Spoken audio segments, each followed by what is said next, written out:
شاء الله باذن الله هنبدا اول كورس معانا في الجنرال انجلش كورس او كورس اللغه الانجليزيه العام. الكورس معانا هيبقى متقسم مجموعه من الليفلز، مجموعه من المستويات. في كل ليفل في كل مستوى هتتعلم معايا مهاره معينه، والمهاره دي هبدا معاك امشي معاك ستيب باي ستيب او خطوه بخطوه عشان توصل ان شاء الله ان انت تكون نيتيف سبيكر او تبقى متحدث طليق باللغه.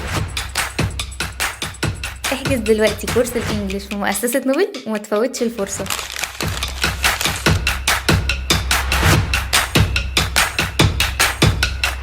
ليفل 1 اول مهاره معانا هتبقى في اول مستوى هي مهاره الفاونديشن، والفاونديشن يعني التاسيس. هبدا معاك من اول حاجه خالص واسهل حاجه في اللغه وهي الليترز او الحروف.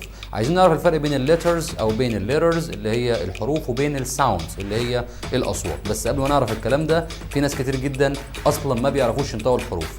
تيجي حضرتك تنطق الحرف تلاقي نفسك بتنطق الكلمه غلط، بتنطق الجمله كلها غلط، وهو ده اللي بيواجهنا في مشاكل اثناء الدراسه بتاعتنا، سواء بقى حضرتك طالب اعدادي او ثانوي او حتى في الجامعه او اتخرجت وعايز تقدم لسوق العمل او عايز تشتغل في اي انترفيو وانت داخل المقابله الشخصيه بتبقى مهزوز وخايف ومتوتر، لان النهارده سوق العمل كله اصبح بيعتمد على تو سكيلز، على مهارتين لازم يكونوا عندك. المهاره الاولى هي مهاره اللانجوج اللي هي اللغه، والمهاره الثانيه هي مهاره الكمبيوتر اللي هو الحاسب الآلي.